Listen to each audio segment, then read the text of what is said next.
Bonjour et bienvenue sur Blog Savoir. Le sujet d'aujourd'hui, c'est tout simplement comment installer son site WordPress chez votre hébergeur. La première opération à effectuer, c'est de copier tous les fichiers WordPress dans votre dossier d'hébergement de votre site.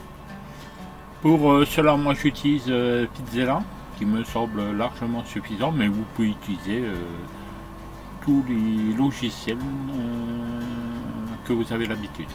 En cas où vous n'y arrivez pas, vous ne l'avez jamais fait, d'ici quelques temps je vais sortir une formation pour vous expliquer comment vous connecter sur votre hébergement et comment effectuer cette opération. Si vous avez des questions complémentaires, n'hésitez pas à me contacter, je me ferai le plaisir de vous y répondre directement.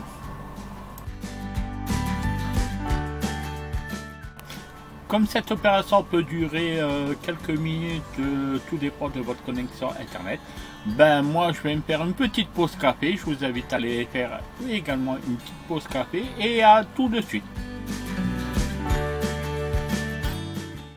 Voilà, une fois que l'opération a été effectuée, vous n'avez plus besoin de Pizzella ou de votre logiciel de transfert et vous pouvez le fermer.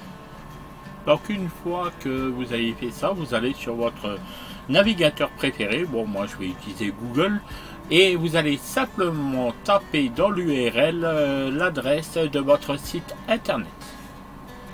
Personnellement je l'ai flouté car je suis vraiment en train d'installer pour un de mes clients son site WordPress. Donc dès que vous avez installé votre site WordPress, vous allez tomber sur cette page et il suffit simplement maintenant de cliquer sur c'est parti et on y va. Comme déjà expliqué dans l'une de mes formations, une des conditions pour avoir un site WordPress, c'est d'avoir une base de données. Donc moi je l'ai déjà préparé cette base de données sur les plateformes Blog Savoir et il suffit simplement maintenant de relier vos fichiers à cette base de données. Donc pour cela il y a plusieurs opérations à effectuer que nous allons voir tout de suite. La première opération est mettre le nom de la base de données que vous avez préparée d'avance. La deuxième opération est de mettre ici l'identifiant de l'administrateur de votre base de données. La troisième opération est tout simplement de mettre le mot de passe de l'identifiant de votre base de données. Donc la quatrième opération consiste à mettre l'adresse du serveur de base de données. Alors surtout ne jamais oublier de mettre à la fin deux petits points plus le port de cette base de données. Car très souvent si ça ne marche pas, c'est là que vient le problème. Donc comme vous pouvez le voir dans le préfixe des tables, il y a WP le trait du 8. Moi personnellement dans ce cas là je ne vais pas le changer. Pourquoi? Parce que j'utilise pour chaque site internet, j'utilise une nouvelle base de données. Par contre, si vous utilisez toujours la même base de données pour plusieurs sites, n'oubliez pas de le modifier pour pouvoir bien différencier les tables de la base de données par rapport au site. Voilà, maintenant il ne vous reste plus qu'à cliquer sur le bouton envoyer. Donc maintenant il ne vous reste plus qu'à cliquer sur le bouton lancer l'installation et c'est parti. Dans le titre du site, vous allez mettre tout simplement le nom de votre site. Dans l'identifiant, vous allez mettre simplement l'identifiant de l'administrateur du site. Ici, vous allez mettre le mot de passe qui correspond à l'identifiant de l'administrateur. Vous allez mettre à ce niveau votre adresse de messagerie pour le site. Dans visibilité pour les moteurs de recherche, ne pas mettre de croix à ce niveau là. Pourquoi? Parce que sinon les moteurs de recherche ne vont pas vous référencer.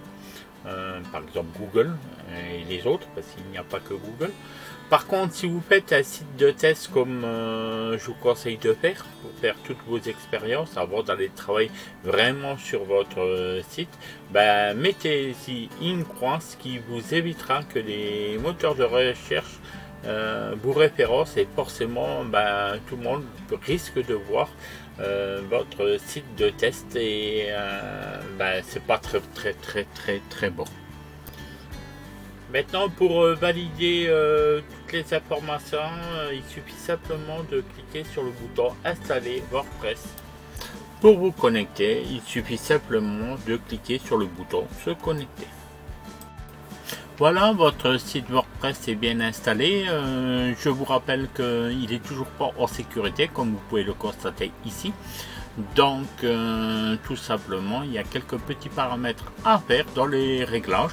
Si vous ne savez pas comment faire, je vous invite à aller voir une de mes formations qui parle justement de ce sujet. Voilà, la formation est finie. Je vous remercie d'avoir participé à cette formation. Donc, si vous l'avez aimé, n'hésitez pas à mettre de cliquer sur le pouce. Pourquoi vous l'avez aimé? Ça m'aidera dans l'avenir. Également, abonnez-vous. Un abonnement, ça me permettra également aussi dans l'avenir à mieux me faire connaître. Je vais me lancer un petit défi. Alors le défi, c'est quoi? C'est quelle que soit la question que vous avez à vous poser sur l'informatique. Alors je précise bien l'informatique. Ne me demandez pas sur la culture, etc. parce que je ne suis pas assez compétent pour y répondre. Je vous conseille d'aller voir d'autres youtubeurs pour en apprendre plus. Donc si vous avez des questions sur l'informatique, n'hésitez pas à m'envoyer un petit email. Alors je vous donne l'adresse, c'est contact au singulier @blog savoir.pro. Donc blog BLOGS _6 savoir SAVOUR.pro. Et dès que je reçois votre message, j'essaierai de faire une petite vidéo, la publier pour que tout le monde puisse y participer. Voilà, merci, à bientôt, au revoir.